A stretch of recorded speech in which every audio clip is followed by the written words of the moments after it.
Thank you, everyone, for coming to the first Alabama Archaeological Society meeting of the spring semester. The museum and the Alabama Archaeological Society host these talks once a month in the fall and spring semester. And this semester, we have decided to feature cemeteries and their historical preservation all semester long. Inspired by one of our guests in the audience, Jim Ellis. And so if you are interested, after Jennifer's talk today in historic cemeteries and helping us come together to protect them, please stick around for a few minutes and we'll get your name and phone number. And this is really a grassroots operation, so we're just getting that group off the ground, but I hope that talks like this will help us to make that happen. It really is my extreme pleasure to introduce Jennifer Melcher tonight. She is a research assistant with the University of West Florida Archaeology Institute. She specializes in geographical information systems, or GIS, which led to her introduction to cemeteries and their documentation. In her work with the UWF Archaeology Institute, she has supported Pensacola area cemeteries through GIS mapping and web maps, disaster response following hurricanes, and in the helping care for some of Pensacola's historic African-American cemeteries. Additionally, she serves on the board of the historic St. Michael Cemetery Foundation, which provides support including restoration and maintenance to historic St. Michael Cemetery in downtown Pensacola. So thank you, Jennifer, for joining us tonight. Thank you, Jen, for that lovely introduction. So yeah, I got my start at cemeteries at the University of West Florida. The University of West Florida has been involved in cemeteries since the late 90s. When we got involved with St. Michael Cemetery following a request for help from the landowners. And it's sort of had a rocky position like a lot of cemeteries end up in. And so that cemetery launched us into it. And in 2013, we responded to a request from the mayor of Pensacola, who led to us getting involved with several of our African-American cemeteries in the community. And this talk is really going to be sort of Cemetery 101. How you get started, where you start, what you should be looking at, and things to consider. So the first big one that always comes up is, who's our landowner? Who do we need to talk to get permission to access the property? Depending on your state laws, there may be, descendant communities may have guaranteed access in some way or another, but the regulations involving those may be highly variable. In some places, you have to schedule an appointment with the landowner first, and then descendant communities can get on there, and what qualifies as a descendant is also a highly variable piece of that equation. And so you also need to know who the descendant communities are in that area, for that cemetery, and they may not be what you immediately think. A lot of people, when I talk about St. Michael's Cemetery in Pensacola, associated with the Catholic Church, and automatically assume that that cemetery is a predominantly white Catholic cemetery. When in fact, since that was the only cemetery in Pensacola for such a long time, it's got African-American populations are buried in there, Jewish populations. The whole cross-section of Pensacola's history is found within St. Michael's Cemetery. And then, unfortunately, dollars are inevitably part of cemetery work. At some point, you are going to run into something you're going to have to pay for. I wish I had a nicer way to say that, but figure out who your community partners can be, who may be able to help you fund some work. Just recently, for our African-American cemeteries in Pensacola, we were able to partner with the Community Redevelopment Agency, and they were able to grant $200,000 to our cemeteries to do some major tree and restoration work. But that was only because the CRA realized that this was something that needed to happen within their district, was these cemeteries needed attention, and they wrote it in and modified what they would fund to include cemeteries. So you sort of really have to get in some cases, to the politics and at the ground level to sort of eke your way through it until you can get what you need to get things taken care of. This is one of the cemeteries we started working with in 2013. This is looking at Magnolia Cemetery. And this is about a block, it's a little less than a block in downtown Pensacola, Florida. And it looked like this, and it was very overgrown, and this is sort of our starting point. And I think a lot of us who are in the audience, you probably, if you have your own little pet cemetery, you probably approached one that looks something like this, I would guess.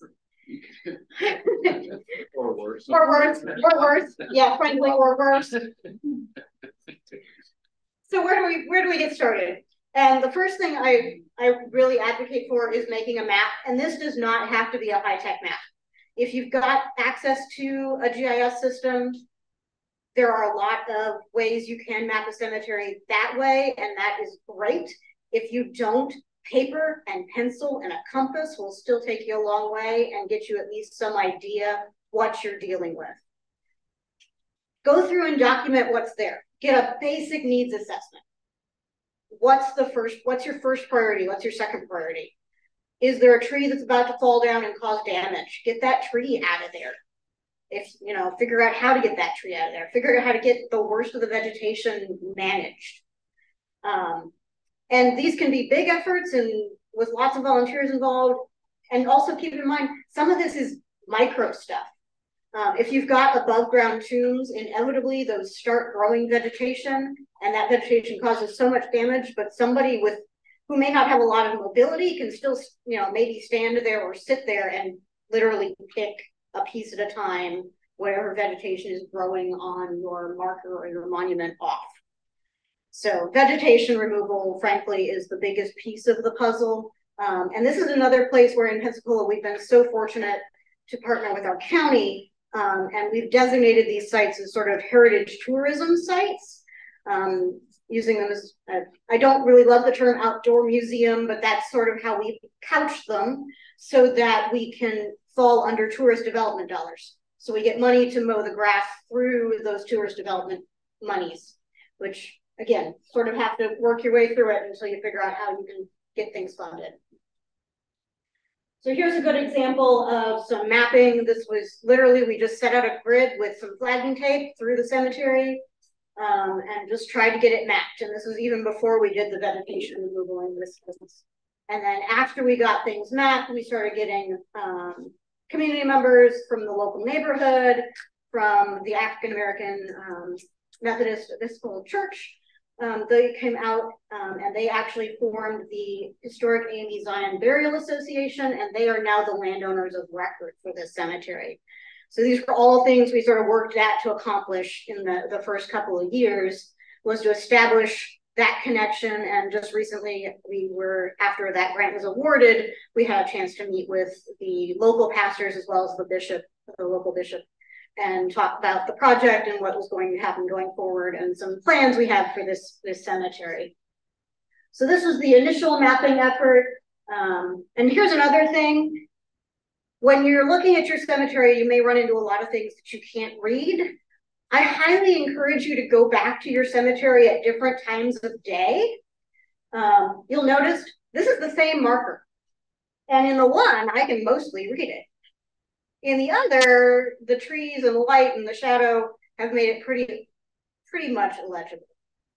And what you can sort of also fake this, I've seen people use, if you're familiar with photography or filming, those big foldable light reflectors work great too, and taking those out to the cemetery, and it's really low tech. We discourage people from doing rubbings at this point because it can be very damaging to the stone. There's other things I've seen people use, and they're all they can be a little tricky. And so light, the great thing about light is rarely ever going to damage anything, at least within the context of our cemeteries. So what else can we do? Deed searches are a great place to start, frankly, whether you're looking for a cemetery that you think should be there, that there's this sort of oral history, that there might be a cemetery somewhere. Getting into death records and also other historic documents. And so Deed books, sometimes they're nice and typed up like this one. This one made my life simple. This is for a completely unmarked cemetery in Pensacola that I had been given a sort of oral history clue that it existed, and it had this sort of vague description. Oh, it was over behind the motor lodge next to the old 76 gas station. And I'm like, okay, that's going to be an interesting thing to find on the landscape now, because the motor lodge isn't there anymore, nor is the 76 gas station. So I'm like, okay, I wonder if I can find it by going through deed records. And so in this case, this one was in fact a deeded cemetery, and I was able to find it that way. I'm not saying that this was easy though. This was definitely one of the bigger reaches I've had to do. Death records are another great place to start. These two I actually pulled for Mobile, knowing that I was coming here. And almost always on death certificates, it moves around a little, but there'll be some sort of indication of where, I think it's Burned Cemetery. I don't know where that is, but maybe some of you do. But there is an easy way to try to track down. And this is how, frankly, if you don't know how many people are buried in your cemetery, I don't recommend GPR as a starting point. Start with the death records. You can get the community to start sourcing these. Everybody takes a year, and you get a much better, frankly, estimate of how many people are buried in your cemetery than you might from GPR. And they come in a variety of forms. This one is one for the city of Pensacola. And this is one where I was very, very fortunate. We have a community genealogist in Pensacola who went through all of this and then gave me her very nice Excel sheet. And so now I can sort out what's in what cemetery. Because this one, as you can probably see, this is the cemetery information over here. And it is, some of it not so legible, frankly. Now, you do have to have some sort of knowledge of what's going on in the different cemeteries, because frankly, Zion is a favorite name of cemeteries. We have at least 3 in Pensacola, all of which are Zion of some kind. So you do have to be able to parse that and know either by dates or by some other description or what other information you have, how you might be able to parse that out. And this is another one that may not immediately come to mind, but there are other records that are out there. Funeral home records, family history, family Bibles, all kinds of places you can go look for this information. This one is from Kentucky, and this is a quilt. And what they were, the person who made this was doing, she had made coffins for all the family members around the outside, and when they passed, she would move them into the cemetery. So kind of a interesting way of recording, but it's another good record that gives you some idea, at least as of the date that this quilt was finished, who had been buried in the family plot.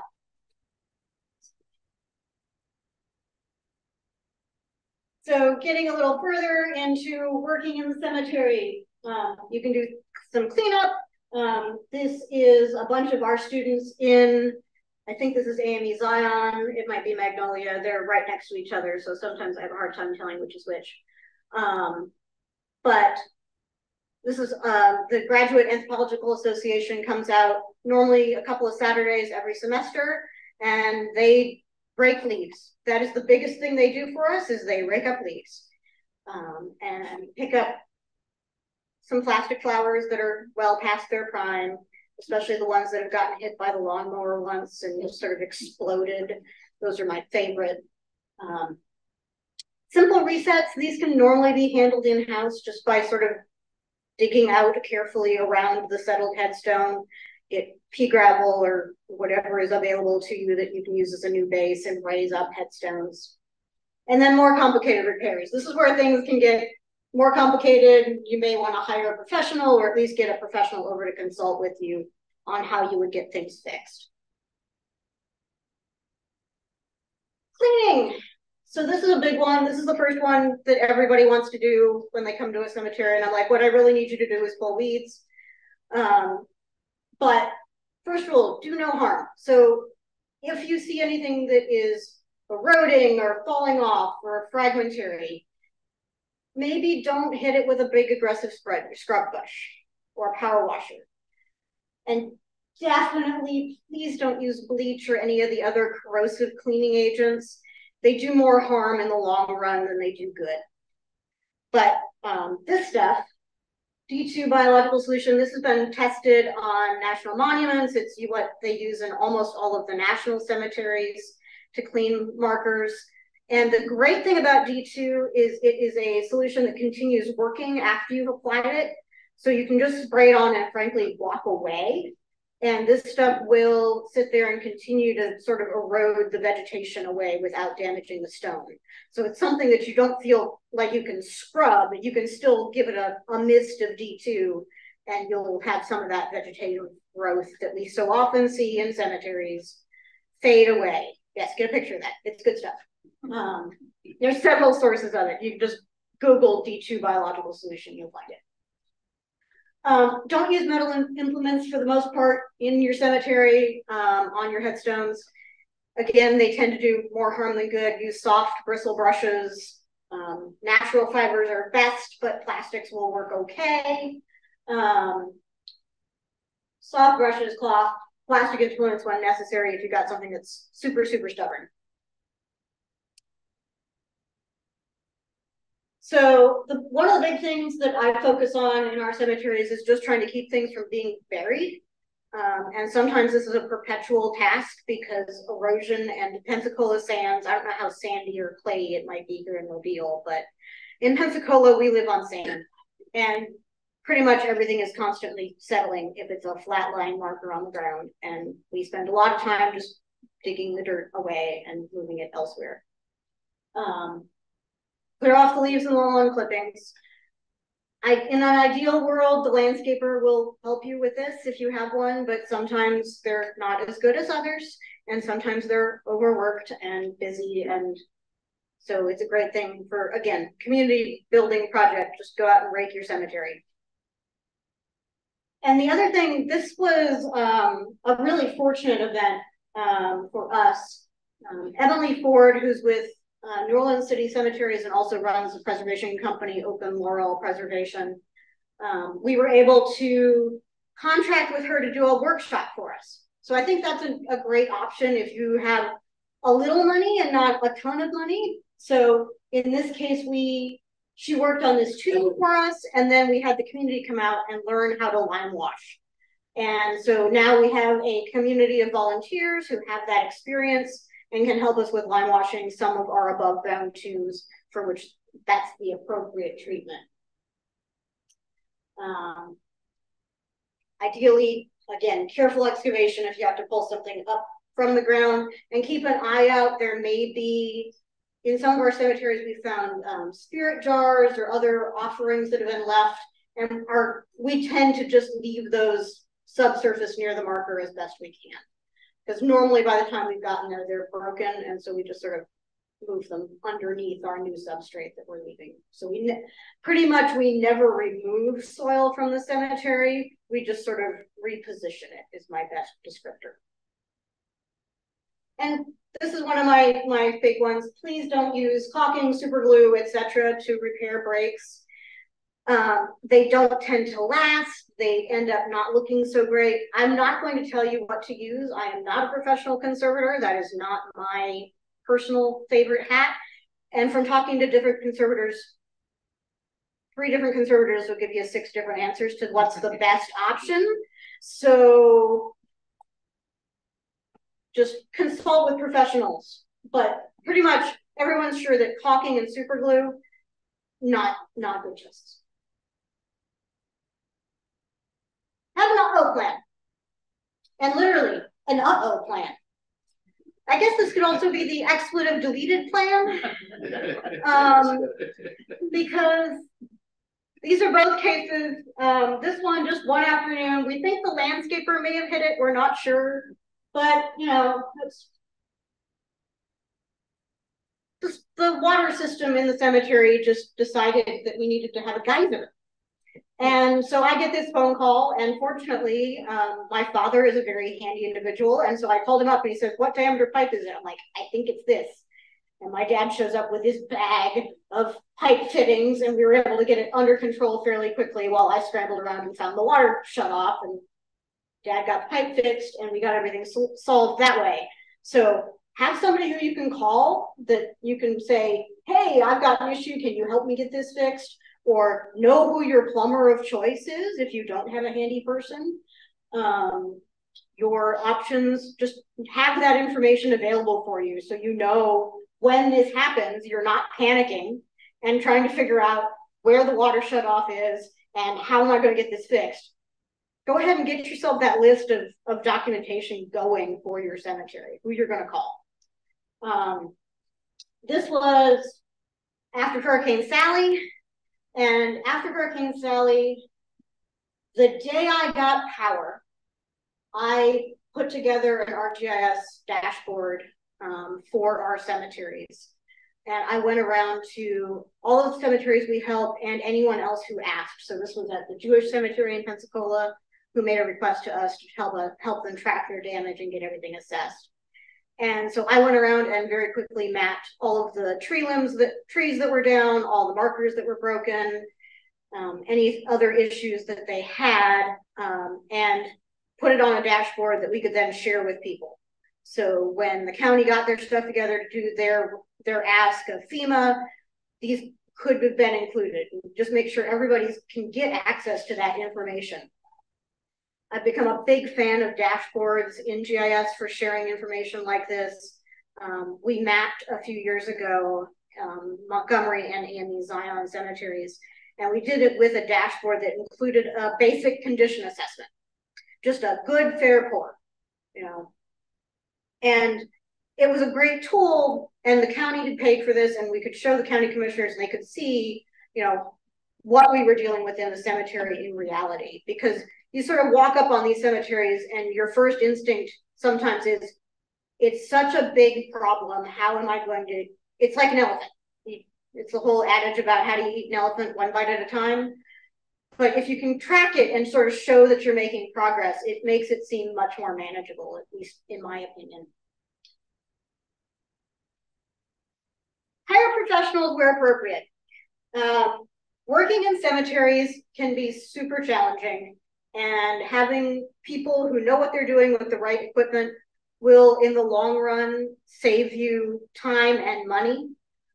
We have, in some cases, had trees taken down by volunteers, and they fall on vaults, and now we have to have vaults remediated and vaults repaired and things like that. So sometimes your best option is to hire professional work. These things are just going to be beyond the scope of your average volunteer or the person who you may have in the community who's available. This is a good example. I think this one is a site we had in AME Zion, and this was one of those uh-oh phone calls.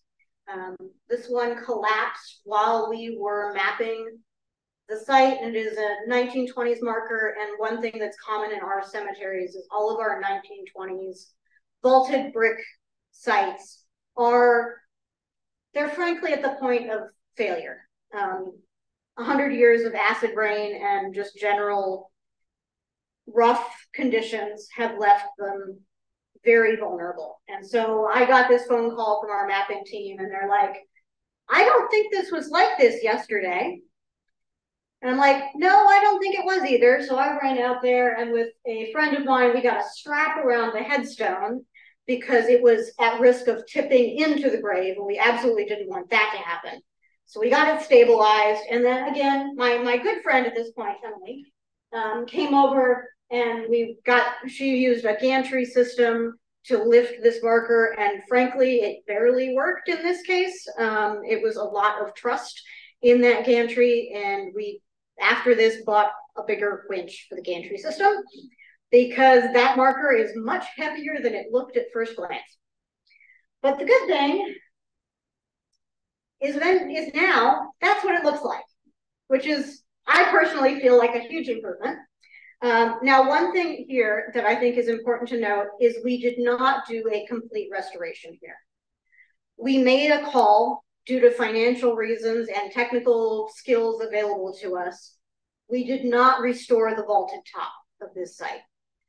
We made the decision to fill it and then use white gravel on the top of it inside the former brick enclosure. And we did that because this was about a $9,000–10,000 repair as is. It would probably have been double or more than that if we had had somebody vault that brick top. Because from talking to Emily, there is one person in the Southeast who might do that.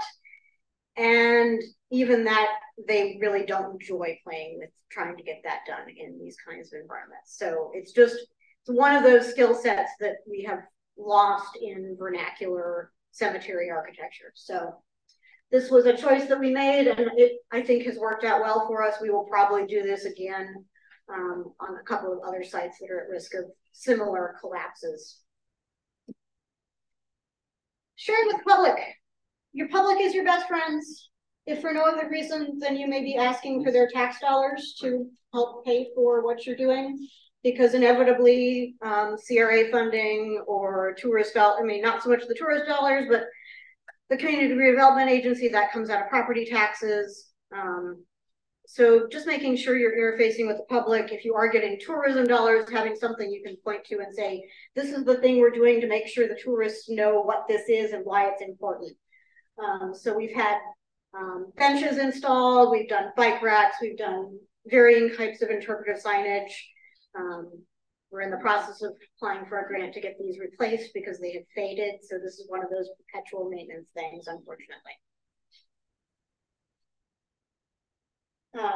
So remote sensing, this is the one everybody always asks me about, because it's the one that is sort of my other hat when I'm not doing GIS mapping, is I do remote sensing. GPR is normally the one that everyone thinks of first. And unfortunately, the problem with GPR is it does not, in fact, work like it shows up in CSI or Bones or any of those shows where you see the perfectly anatomical skeleton right underneath the ground surface. I wish it was that easy. That'd make my job so much simpler. But so far, we have not developed a remote sensing bone detector. So when I'm using any of these techniques, what I'm looking for is the burial shaft. And depending, that may or may not be super visible. Soil type makes a big impact. Burial type makes a big impact. All of these factors are part of that. So I generally, when I'm talking to people about cemeteries, GPR is only if you've got a need to install something in the cemetery for some reason, and you think you have unmarked bodies and you don't know for sure, or if you don't know for sure where the boundary of your cemetery is and it's in a bigger parcel of property and you're trying to get it marked out so you can get tax exemption or whatever you need to be able to draw that hard line in the sand. If you're just trying to figure out, again, how many people you have buried in your cemetery, start with the death records, start with the funeral home records, start with whatever other paper documents you can get your hands on, because you'll get much better data than I can give you with the GPR. All you get with the GPR is my best guess, and that may or may not get you an accurate number of any kind. Same with resistance. The nice thing about resistance is that basically looks at soil moisture differences. And so again, if you've got a feature like a grave or a gravestone that may be helping the soil retain moisture, it can help us identify those. But again, it's a best guess. There could be a tree stumped down there that's also retaining moisture, and I'm not going to be able to tell the difference. And then magnetometry or gradiometry, this is just a fancy word for metal detector, can be helpful in certain circumstances. If your cemetery is in an urban setting near a railroad track, it's a give up scenario. I have tried many times to get my gradiometer to calibrate on a site where there's a railroad track nearby. It just won't. It has no, it's like, there's a big metal thing over there. What do you think we want me to do here? There are other sort of more advanced techniques you can do as well.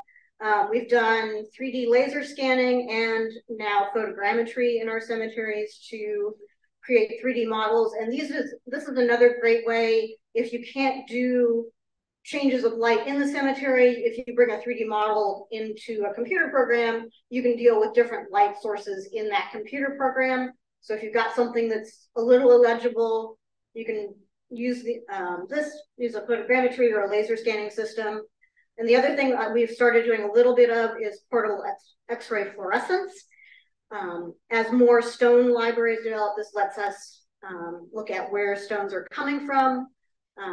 For those of us in the Gulf Coast here, you know that local stone, not so much a thing. So pretty much all this stone has come in from somewhere. And it's been one of the research questions of Margot Stringfield is where are these markers coming into Pensacola from? So she and I have been collaborating a little bit on doing some PXRF sites in our cemetery, trying to figure that information out. In both of these cases, call your local friendly university and partner with them, because photogrammetry is very doable, and especially it's, I think, becoming more and more accessible. I know like the new iPhones have LiDAR sensors embedded in them and everything else that makes doing some of this a little easier handheld.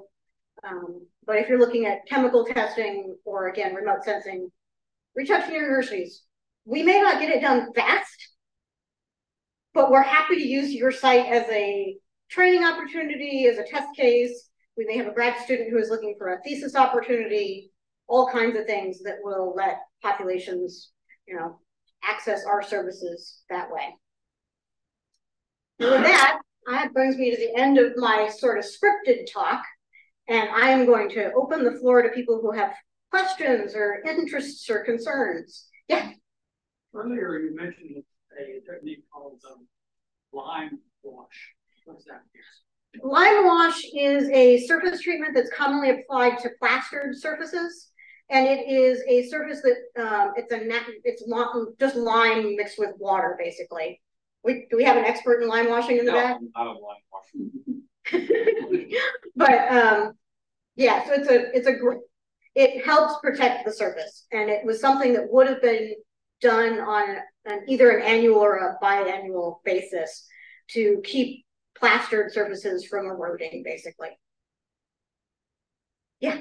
Did you put that lime wash on the one that you didn't create the top on? No, that one, it was more of a concrete marker, so we used a paint on that one. Just because it gives better adhesion to concrete than lime wash does. Lime wash really has to go over a lime-based mortar.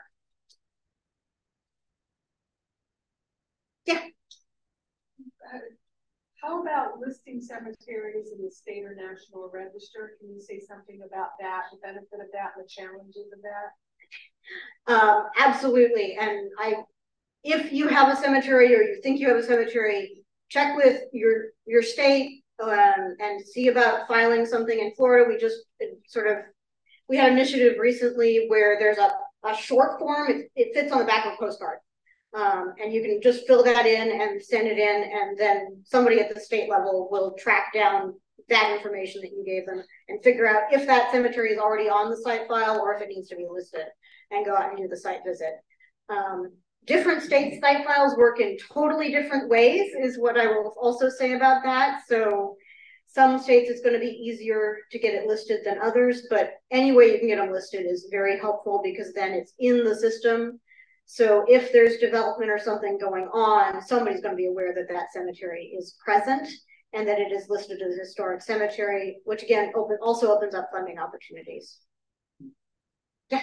Yeah, I just might mention, if anybody's interested in the state of Alabama, just look up the Alabama Historic Commission Cemetery Program, and it'll take you right to their page.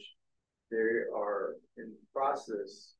Well, I think they've got a lot of it done, but they also have an interactive map of all the historical sites, including cemeteries that have been registered. And they have a PDF copy that is from last November. I think they do it about every 3 months for the cemeteries. So it's useful, it's extremely helpful, and their contact names are open. That's great. That's a really great resource. Yeah. Wondering if you run into many other kinds of markers like ceramic and cast iron, wood, and how you deal with those. Yeah, we've got a selection of cast iron markers in our African American cemetery. At the moment, they are stable, so we've just been sort of leaving them. These would have been funeral home markers that have just become permanent markers. And so we just leave those. We have had a lot of our fencing repaired over the years in St. Michael's Cemetery, and that we contract with someone whose specialty is cast iron fencing because well beyond our scope. And we see a lot of different vernacular markers. So we've got ceramic tile markers. We've got some that have glass embedded in them. I have too many favorites to show, unfortunately. I picked and chose. Yeah. And referencing the one that you had worked on, you said something about part of it not being fixed because it was vaulting. Is that where they put a slab of stone over the top? Yeah, so in this case, it had fallen in. Yeah, in this case, what they had vaulted with was just one layer of brick that they had sort of puzzled pieced together and then plastered over the top of it. And that was the skill that we didn't have. And so since we couldn't restore it the way it was, that's why we made that compromise position. I'm quite familiar with the Catholic cemetery here in the field where a lot of my family is. And in a number of cases, they have a large slab of marble, right? Like it's engraved and that has been broken or fallen into the grave site. Yeah, some of those you can get repaired and then replaced. Some of them are too fragile. If it's marble, those typically hold up better. We've had some limestone ones in St. Michael's, and the limestone is just so friable that it does not hold up to repair. And we found out a few years ago that we wanted to replace, we tend to try and replace like with like in the cemetery. So if it's got marble on top, we'll try and replace with marble or limestone, etc. But they don't quarry limestone like that anymore in big flat sheets, except in like one quarry that's out of New Hampshire. And I forget what they quoted us for that, but it was going to be astronomical. Yeah, I might say that one of the challenges with electric coverage and wall coverage has been just the location of the grave. To replace that, you may have, first of all, figure out if you get a crane to lift such a lid all the way across the cemetery, or figure out, like you said, an alternative way to do it that respects the dignity of the grave and the history by finding a good way to do it. Yeah, and that was the other issue in this case. There would not have been, if we wanted to replace it with like a concrete vault top as an alternative to the brick. There's very limited access routes in AME Zion, and frankly, there's no way to get a vault truck in there to put down a new vault top. That was our other issue. So either things, we have to repair them in place, which leaves something to be desired in a lot of cases. Just because of the nature of the repair, you end up with erosion around where you've done that new cap in some cases, and you can end up with other then compromised positions later. So like I said, in this case, that was what we did because it seemed like the most truthful to the condition that we could do. The other thing we've done and what we try to do is we'll put down a concrete vault top and then we'll just replace the marble on top of that as well if it seems like there's not enough there to have structural integrity. So we'll just put down a concrete vault top and then put the marble pieces and mortar them on top of that as a way to preserve what's there as best we can. Yeah. The agency is storing the death certificates. Is this the archives? What city archive? So the answer is an assortment. So the city A lot of cities kept death records until states started officially issuing death records. That date is variable. So your county health department will normally have the state issued ones, or they will have access to copies of them. The other place, Family Search, which is a freely available genealogical website if you're not familiar with it. The Mormons went through and scanned as much microfilm as I think they could get their hands on for that site. And so for Pensacola, for example, I can page through all the death certificates from about 1900 until 1930. Yeah. Add to that. Yeah. The local history and genealogy unit here in Mobile at the public library downtown. It's a great resource. They'll start you. So Family Search is really great. If you do it from home, you can see their computerized version of the death certificate or the death record, but you can't access the actual one. But if you go down to the library, take your laptop or use their computers, you can actually see the original death record and be able to compare it. Because sometimes that translation, it's not so good. The original to understand why they gave strange names to something. Yeah, I've definitely, some of those transcriptions in Family Search are just, yeah. And then Find a Grave is great too, and they've now got a mapping feature, and I've not played too much with the mapping feature in Find a Grave to see how good or not it comes out. The problem with Find a Grave is that the map is great, and we use it a lot. But depending on the day, and depending on your phone, and depending on your GPS, you can put it in the parking lot on the other side of town, or you can put it in the swimming pool if it's too close to the cemetery. So you have to understand that the GPS coordinates are not necessarily more than, you get you 50 feet or 10 feet. And it's an understanding the search process, but it's great because you can't find the cemetery for all the dots that are showing up. Yeah. Yeah, and that's something we encountered when we St. Michael's was mapped with a total station unit. We didn't do that with Amazon Magnolia because we wanted to get it done in a more timely manner, and also because we wanted that dashboard functionality. And we ran into the issue with GPS points, even using a sub-meter unit. If you're under a tree, GPS under a tree, not so great in some cases. And so we spent a lot of time adjusting points because you went out there and you went, no, Mr. Smith is not to the left of Mr. O'Mulligan, he's to the right. So we need to rearrange these dots so they're in the right place. Don't get me wrong, it's a great tool. It's getting it out to the people. It's getting people, but you have to understand that, like, people using their mapping in their cars driving over cliffs or on fire roads in the winter time, you gotta know where you're looking and what position yourself to figure it out.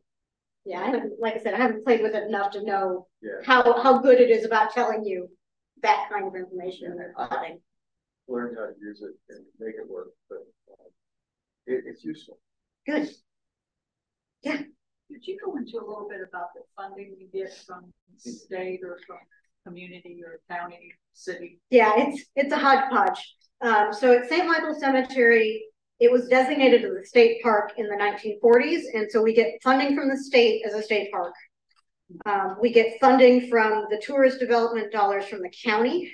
So we get 2 pots of money for St. Michael's. And then for Amazon, Magnolia, we've only gotten until recently that county money recurring. And then just recently we've gotten the big grant for $200,000 from the Community Redevelopment Agency. So you had to apply for these funds, or they? Yeah, each and every one we have had to apply for. The tourist development dollars are now recurring funds. They're built into the University of West Florida has a historic arm, which is the Historic Trust. And so it's built into their budget every year now to help pay for that landscaping and maintenance. And the state park funding is recurring. But the CRA fund was about a year-long application process that I did working with the CRA, because partly we were the first cemetery they'd ever funded. And so my hope is that for the next cemetery in the queue, it won't take that long. But definitely if you're the first cemetery who you're trying to get funded under a certain program, expect there to be some growing pains in the process, because the people working in those offices, they're really good at getting buildings painted or fences put up. They're not really good at understanding what it takes to get a tree out of a cemetery. So, yeah. Is that a national program? So the Community Redevelopment Agency is a national program, and every city has their own. And it's partly federally funded and partly property tax funded. So depending on where you're at, again, talk to your county commissioners, talk to your city government people, however your city government is broken down. If you have representatives, we have had a lot of luck talking to those. I actually just recently got a request from a county commissioner who's got a cemetery, and the county's willing to put some money behind getting the grass mowed. Typically getting the grass mowed is the one thing that you may be able to get somebody to help pay for. Getting monuments repaired is a much bigger lift, I'm afraid. But each cemetery has to apply separately. So in this case, if we did have the two cemeteries were applied separately, even though it was the same organization, because the Community Development Agency had a $100,000 cap per application, but since we were able to justify it as two parcels and two cemeteries, that's how we were able to get the $200,000. So think about that if you've got a cemetery. Yeah. I want to compliment University of West Florida, because you guys, and I'm going to jump to the Florida Public Archaeology Network. People need to see the work you've been doing and your work. I mean, most of your work that you're talking about is on the web. So it's remarkable documentation. It's just incredible. Good model to use. We've had a lot of experience, I will say that. I am very fortunate to have learned from the backs of giants in some ways, and people who have just been very tenacious about making sure that these cemeteries get the attention they deserve.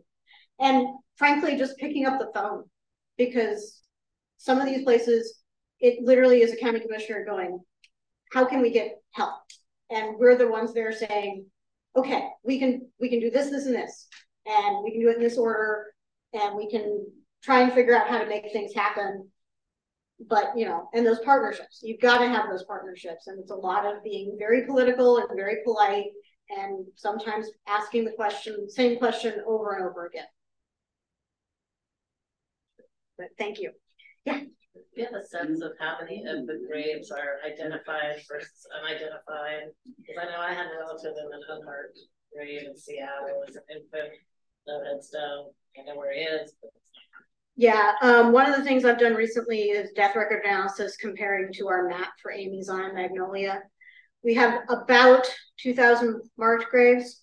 I have 2,000 death certificates that do not line up with any of the marked graves. So it's basically in that cemetery, it's 1 for 1.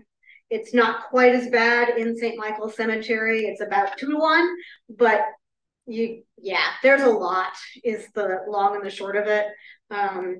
One of my next big pushes for our cemeteries in Pensacola is going into the community more, and really we're reaching out and sitting in churches and sitting wherever I need to go, because I know I've got sites where people are still coming and putting flowers, but those sites don't have any information on them. And when that person dies, I know we're going to lose whoever that person is. And one of the things I really want to do is capture those oral histories and those stories of the cemetery before we lose them. Unfortunately, we did lose a lot in COVID, and I am very sad that we didn't get a jump on this a little sooner. But that's my next big push is community stories and those people who are unfortunately not marked in our cemeteries. Yeah. How long ago was that particular cemetery you mentioned designated as a state park? So it was designated in 1940. So it's been a state park for 80 years. And it was originally a cemetery? It was originally a cemetery. It's Pensacola's oldest cemetery. It actually goes back to the second Spanish period in Pensacola. So it goes back to the 1790s, thereabouts. And it was continuously Pensacola's only cemetery until after the Civil War, basically. So for almost 100 years, it was Pensacola's only cemetery. So it has interest other than cemetery, historical. Yeah, and that was always the big push we could put behind it.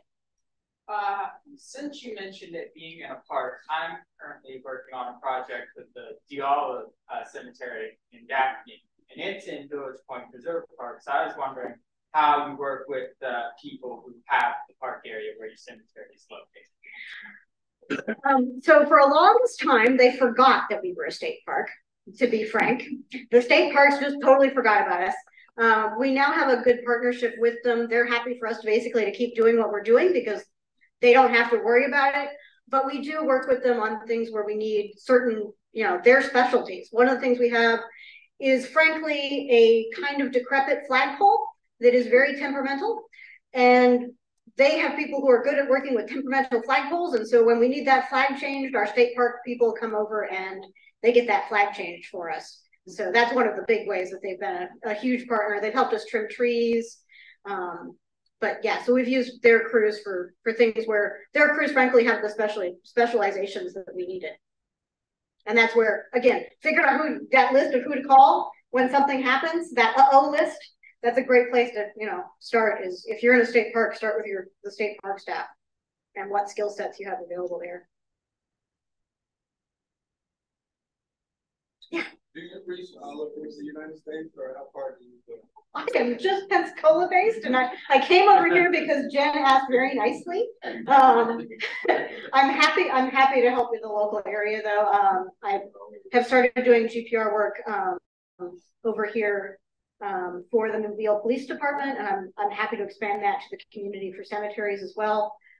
Again, I don't guarantee how fast we'll get to anybody in the list, but I am happy to help. That's why my contact information is up here. I have a limited number of business cards with me. I forgot to put a big stack in my pocket. I am very surprised that this many people came to hear me talk about cemeteries. So if you would like a card, please come grab a card from me after as well. And I'm happy to help advise however I can. Yeah, because my father, he was gifted a cemetery in Texas, and it was a historical landmark in that slave area as well. And the city that where I'm from, they are trying to take it from them. I mean, it's in domain, and I'm trying to work my way into it now because my father's passed has been 3 years and it's just sitting there. I'm trying to figure it out. Yeah, and the other thing I will say is those of us who work with cemeteries, we're a kind of small, close-knit community. So while I may not know somebody personally in Texas, I'd be willing to bet that Emily Ford may know someone, and I can reach out to her and she may be able to give us some contacts as well. So yeah, please feel free to email me, call me, and I will do my best to, if I can't personally help you, I will point you in the direction of somebody who may be able to give you some insight. Yeah. One of the things about the Texas cemeteries, I guess I started when I was rather naive about it. But just because they're registered, just because they're documented, and just because there's a body in the cemetery or a grave does not mean that they can't move. They're on private property. You got all kinds. I mean, the Alabama Historic Commission has rules for that, and there's a permitting process, and there's a whole bunch of things that can happen. But there's also this unknown aspect, which fortunately, if you get it documented, you at least got some ground to stand on. But if they haven't been, there are a lot of these small abandoned cemeteries that don't get documented. They go under a development. Depending on how the development is, there's a couple that were here in Mobile that we were told about, but apparently there's sand pits that they disappeared under development. So I don't need, it's a real challenge. You also probably need to get some lawyers that are playing. Being serious that you need the experts and you need the lawyers because that kind of conversation is tough. Yeah, they're really tough, and a lot of states have laws about what it takes to move burials on private property, and consulting with descendant communities. A lot of time it doesn't happen. Things get ignored. Enforcement is very often left at the county level, and the county just doesn't want to deal with, you know, interfering with development at their level. So I have my own list of horror stories, unfortunately, where things didn't go as well as we would have hoped. Yeah. Yeah, the Alabama Historical Society has a commission, has all the laws, but there's no way to enforce them. We got involved with the Springville College when they chopped off part of the cemetery to build a parking lot. I guess this was 2000. And the only way we got them to stop part of it is they uncovered bones and didn't tell anybody, and we just happened to hear about it. So they did get a Class C felony for that, but that was it. Yeah, that's unfortunately very often the story. I worked on one back in 2007 where we're sure they didn't disturb the part where there were headstones. Exactly. I will say that part got left in the woods and overgrown, and is very hard to get to because there's no houses all around it. And you want to know how you get poltergeist. This is how you get poltergeist. Then you can't prove there was a grave there, and this was the headstone. Yep, that happens a lot too.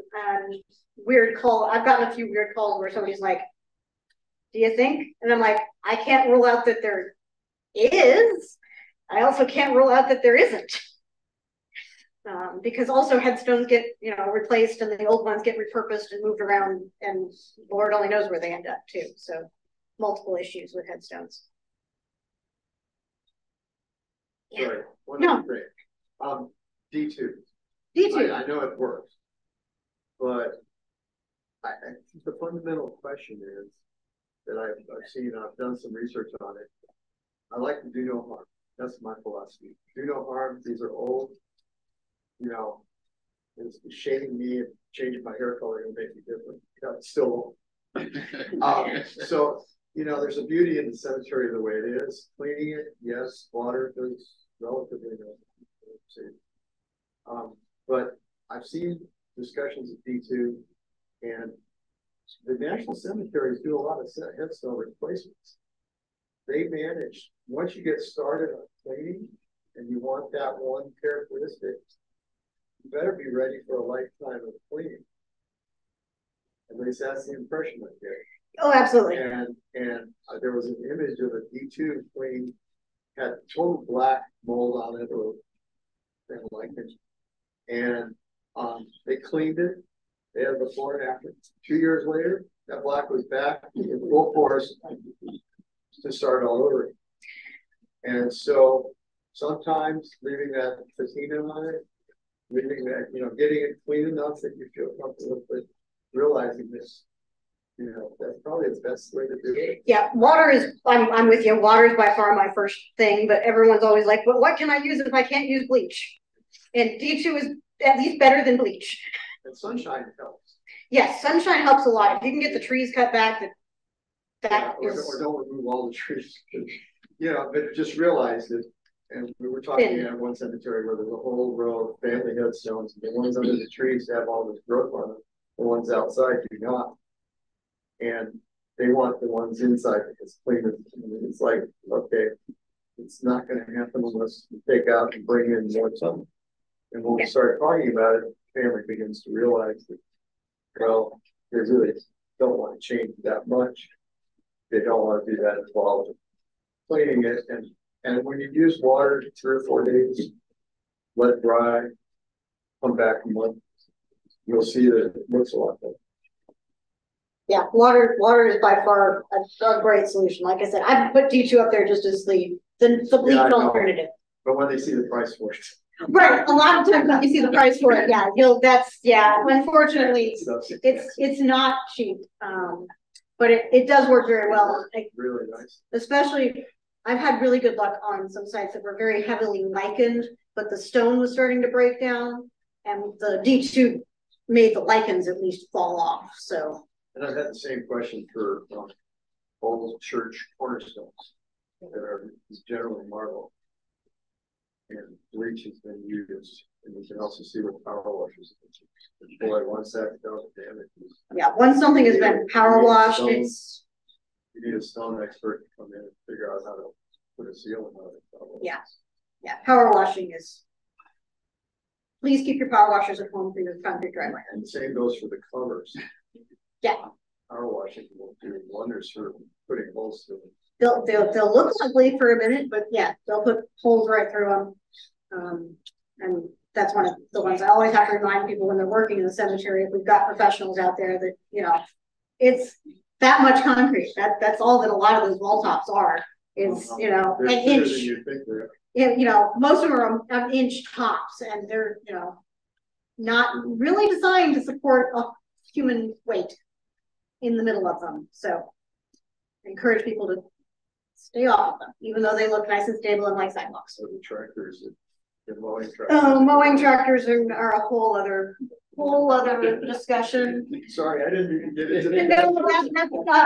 Like I said, it could go on forever, and so that's part of the reason I like to frame this with me talking for a while and then turning over to questions, because everyone has their own experience with a cemetery, and everybody's cemetery is different. So they're great places to visit. Yes. Great places to, there are a lot of them here in Mobile that can use some gentle touches. Yeah. Yeah, lots to do. Yeah. Thank you all for having me.